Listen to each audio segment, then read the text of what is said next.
Yo guys, what is up? Here we are with another reading video, and we are all the way on chapter 21. So I am super excited for that. Today is getting even more excited. They are all the way in the White House. So without further ado, let's get into it. Chapter 21 of The Only Thing to Fear by Caroline Tong Richmond. Chapter 21. Chaos reigned in the garden as guests clawed and pushed each other to find cover. A few rose up from Zara, a Japanese emissary, tripped in the grass, screaming as a frantic horde trampled her. A soldier managed to hurl her over his shoulders, but a mask of blood covered the woman's face. Her body was limp. "Stay calm!" the soldier shouted, but they were shoved aside. Zara caught a glimpse of Colonel Eckhart barking orders before the guards thrust him into the building. Seconds later, she lost him in the swarm of incoming rebels who were fighting their way across the White House lawn. Snipers on the roof fired a spread of shots at them, felling a rebel with each shot, but more of them flooded through the broken fence. "This way!" Aline led Uncle Red and Zara inside a yellow-walled solarium, perfumed with orange trees and decorated with portraits of the German countryside. Far ahead of them, 3 soldiers blocked the doorway that the Cora Four had escaped through. Aline grasped Uncle Red's elbow. "Can you take them out from here?" "I can try, but they're wearing vests like we are. I'd have to clip them in the head, and at this distance..." His lip pursed as he took in the shoulders. "I don't know." "Fine, we'll go with the other plan we talked about. Are you ready? Make it convincing." Uncle Red obliged. With the pain and the wince, he clutched at his heart. Together, the 3 of them stumbled towards the soldiers. "You can't come this way," one of the guards shouted. "Turn around." Aline's voice turned frantic. "Please meet her. The ambassador is having a heart attack." The guards wouldn't budge. "Only authorized personnel pass this." "But the ambassador, please help." "I said turn around," the Nazi barked. They stepped forward to push Aline in the other direction. But she was through with talking. She lunged forward, breaking the distance threshold that kept Zara and her uncle disguised. The guards cried out in surprise as the sight of them and reached for their guns. But Aline had already pounced. Swinging her arm, she smashed her fist into one of their throats and wrestled the pistol out of his hand. Meanwhile, Zara shoved the other 2 guards onto the hard floor with a fierce gust of wind before Uncle Red finished all 3 of them off with shots to the forehead. Zara stood over the bodies. Her breath labored, but there wasn't time to rest. "Take what you can!" Aline tossed another pistol to Uncle Red, and they searched the guards' belts for extra magazines. When they had plucked them dry of supplies, Aline took the lead again with Uncle Red and Zara only a few steps behind her. They raced through a powder-blue sitting room and into another marble-paved hallway. White columns flanked them on both sides, and a formal library opened up on their right, filled with hundreds of leather-bound volumes. At the very end of the corridor, Zara saw 2 members of the Cora Four, the monster and the medic. They had nearly disappeared around the corner with a handful of soldiers when Aline and Uncle Red both fired a deafening string of bullets. One of the bullets struck the monster's neck, but it bounced off the skin like a penny hitting the pavement. Another shot wedged into the medic's shoulder. Oh my god, I can't speak today. Help! Causing him to stumble and cry out. He plummeted to the floor, but the soldiers dragged him to safety before Aline could reload. "Watch out!" Uncle Red yanked Zara aside as the soldiers re-emerged, unloading their weapons down the hall. Sentinel Braun walked behind them, a ball of fire in their palms. "Kill the rebels!" Braun shouted right before she released the fireball. Zara rolled behind one of the pillars just as the trail of fire sailed through the air where her head had been. Taking aim, Uncle Red shot off a couple of rounds, taking down one of the soldiers. But Sentinel Braun had whipped behind a pillar as well, out of danger. With gunfire spraying all around them, Uncle Red heaved Zara, Aline, and himself past a cluster of oil paintings of New Berlin and behind a 9-foot-tall decorative oak cabinet. Bullets roared through the fine crafted wood, but Uncle Red and Aline fired right back.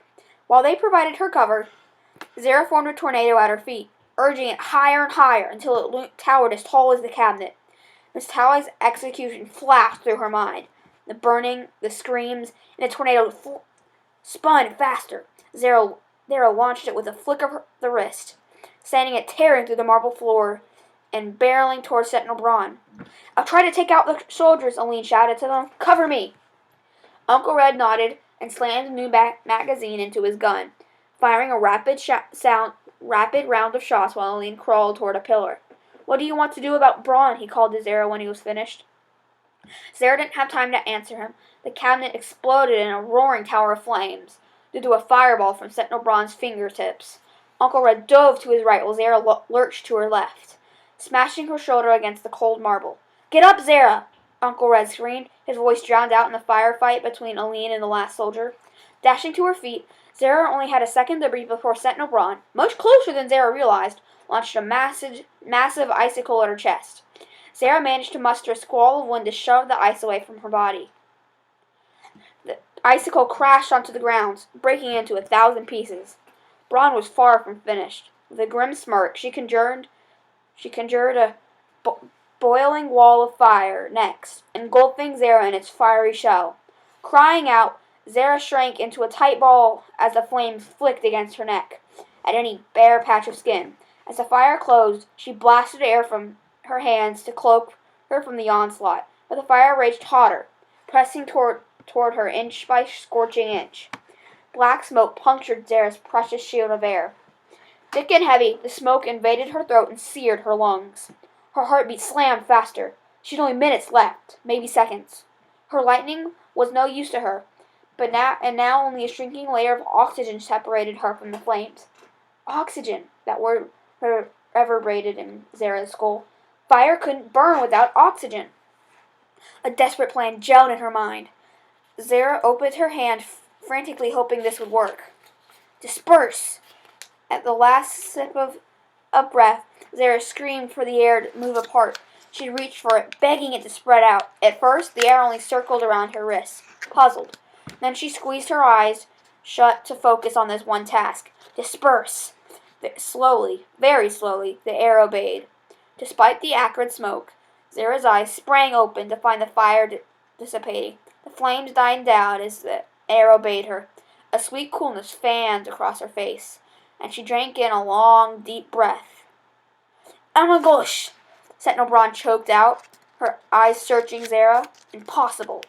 Her lips pursed tight. She urged the fire to climb higher, but the flames only flickered away, drowsy from the lack of oxygen. Zara's gaze narrowed on Braun's throat. "Disperse," she thought. The air heated her, and Braun's suit clawed at her neck, choking for breath. Zara repeated the command yet again, and her own head went dizzy. The thin air was starting to affect her too, but she wouldn't stop. "For Miss Tally, disperse!" Sentinel Braun dropped to her knees. Her hands glowed red, mustering one last pillar of flames, but it sizzled to nothing before it could launch from her palm. She slumped to the floor, nose first, unconscious. At last, Zara released the air from her biting and gulped down another big breath. Both Aline and her uncle ran to her side, and Uncle Red stopped cold when he saw Braun's body. "Is she dead?" he asked Zara. She shook her head, still drinking in the sweet air. "I don't think so." Raising his pistol, Uncle Red took aim at Braun's head. His lips curled as he racked the slide. "For Nell," he said. Then he fired. Blood splattered over Zara's shirt, spraying across her arms and hands. A bullet hole marred in Sentinel Braun's pale cheekbone, a crater in her smooth white skin. Zara looked at her uncle, and while he wrapped an arm around her, looked up at her uncle while he wrapped an arm around her. For a moment, she let herself sink against him, despite the carnage around them, despite the carnage ahead of them. They had defeated 2 sentinels, only 2 more to finish off. Uncle Red looked over at Zara, searching for any signs of a wound. "Are you hurt?" Zara coughed out the last wisp of smoke and shook her head. Despite the soreness in her throat, she wasn't injured, not badly at least. She had fared far better than the lifeless soldiers strewn face down in the library. Their blood had already seeped into the thick blue rug, spreading its redness wherever it touched. "What did you do to the sentinel?" Aline said with her brows seized. "How come you didn't tell us you could do that?" "I didn't know that I could," said Zara. Her mouth tasted like ash, and she coughed again. "Well, that trick might be useful again," said Uncle Red, "but let's not discuss it here. Where do we go now, Aline?" "Up those stairs and towards the residential wing." Aline motioned for them to follow her. This way. As they neared the end of the hall and rounded the corner to a carpeted staircase, rapid footfalls thundered behind them. Uncle Red dragged them up the steps and checked his magazine pistol. "How many rounds do you have left?" Aline murmured while she did the same to her two guns. "5. I'm on my last magazine." I'll handle whoever's coming. Save your bullets," Zara said. Despite a dull throb in her temples, she flexed her fingers and urged another bolt of lightning to form in her hand. By the sound of the incoming boots, they might have to face over 10 soldiers at once. The footsteps drew closer, and Zara commanded the lightning to surge stronger. But then she heard voices shout in English, "Find cover! Get down!" Zara peeked over the banister to see a surge of Alliance rebels rushing into the hallways. Rifles in hand, the 10 rebels hurtled behind the pillars to shield themselves from the Nazis pursuing them. Gunfire exchanged between forces, blasting into Zara's ears, but she had grown so used to the sound that she didn't even wince. She watched the rebels stand their ground, even though the Nazis shot off an onslaught of ammunition. The sight of that buoyed her, and she aimed her lightning at the Germans, but Aline pulled her arm back. "Save it for the Führer," said Aline. We have to put the mission first." "She's right," Uncle Red said. "We have to keep moving." Zara hesitated. Those rebels were outnumbered 2-1. If she left them now, they might be dead within the hour. But she nodded at her uncle and willed the lightning to fizzle away. They had to take out the Führer at all costs. Together, the 3 of them ascended another flight of stairs and reached another endless hallway. This one covered in gold paisley wallpaper. Chandelier sconces lit the elegant space, shining a warm glow on the walls, and an apple green carpet ran underneath their shoes. Adrenaline pumped faster through Zara's blood. She'd a hunch they were getting close. "The residential wing should be close," said Aline. She squinted down the hall, as if calling up a map in her mind. "I'll scout ahead. Cover me." While Aline prowled down the hall, Uncle Red anchored himself along one wall, his gun at the ready, and Zara conjured a lightning bolt, her eyes alert. She scanned the corridor for any movement, her ears perked for any sound, but she saw and heard nothing. Suddenly, she felt a shudder beneath her feet. The crystal sconces swayed, and the floor rumbled like an earthquake had struck the White House. Zara's gaze whipped down the hallway to find Aline, but it was too late. The monster swooped from around the corner, his arms outstretched, and rammed into Arlene. She cried out in surprise and tried to pedal back, but the monster slammed into her. She crashed into the wall, and it cracked on impact. Chunks of plaster falling with her. Aline slid to the floor, her eyes glassy. "Aline!" Zara cried, but Aline didn't move. The monster's eyes snaked toward Zara and Uncle Red. 7 feet tall and 3 feet thick, he released a terrifying roar, shooting spittle out his ogre-like lips. An ice-cold fear slithered into Zara's stomach. She reached for her uncle's arm. The monster charged. Zara stood frozen, eyes wide and jaw slack. How would they ever survive this? "Get out of the way!" Uncle Red screamed. Breaking out of her haze, Zara seized her uncle by the shoulders and hurled them both against the wall while the monster barreled past them. Uncle Red lifted his gun and launched 3 shots into the monster's back, but the slugs ricocheted off his skin, like pebbles bouncing off rubber. "Bullets don't work," Zara said. They couldn't rely on her uncle's shooting skills. Not this time. Releasing another roar, the monster spun around, and Zara ran toward him, putting as much distance as she could between herself and her uncle. A tangle of lightning bolts emerged on her palms, and she sent them flying towards the monster. One of the bolts missed him completely, while the other landed on his arms. But the monster barely grunted. Her lightning wouldn't work either. "Whatever you did to Braun, do it to him!" Uncle Red shouted behind her, fear stitched into every one of Zara's pores. But her uncle was right. Her new trick might be their only shot to get out alive. The monster thundered towards them with his massive arms open, ready to squash Zara in his crushing embrace. The fear doubled in Zara's veins. She focused on the monster's head. "Disperse," she commanded, begging the air to spread apart, but it wasn't enough. The monster's face had turned a furious red, but his pace failed to slacken. Instead, he zigzagging over the carpet, jarring Zara's concentration, until he could draw in a long breath. With nowhere else to go, Zara leapt upwards towards the ceiling, asking the wind to carry her, and barely escaped his clutches. She watched him hurtle past, and readied a tornado in his palm, but the monster had turned his attention elsewhere, to Uncle Red. "No!" Zara screamed. She dropped to the floor and took off, sprinting. "Uncle Red, run!" Uncle Red fired the rest of his magazine into the monster's chest, but they were only pinpricks against the monster's steely skin. His pistol clicked empty, and he stumbled back. "Uncle Red!" Zara shouted again. She launched into the air, gliding as fast as the wind could carry her, sheer desperation propelling her forward. "Disperse!" she called to the air surrounding the monster. "Oh God, disperse!" That only drew the monster's fury. Growling, he seized Uncle Red by the collar and smashed him against one wall, then the other, back and forth like a puppet. Then he tossed Uncle Red 30 feet down the hall, where Uncle Red landed with a whimper. Blood emptied from Zara's head. She cried out her uncle's name, but he didn't answer. He lay there, limp, broken. Had the monster killed him? The monster closed in on her. The wind spun on Zara's hands, fueled by the vicious anger that ripped through her body, and she launched a gust toward him, but it barely slowed his approach. He captured Zara with his own oven-mitt hands, smashing her abdomen until her ribs threatened to pop. She struggled for breath, but it wouldn't come. He was too strong, too big. As her legs kicked uselessly, Zara channeled her last bits of strength on one command: disperse.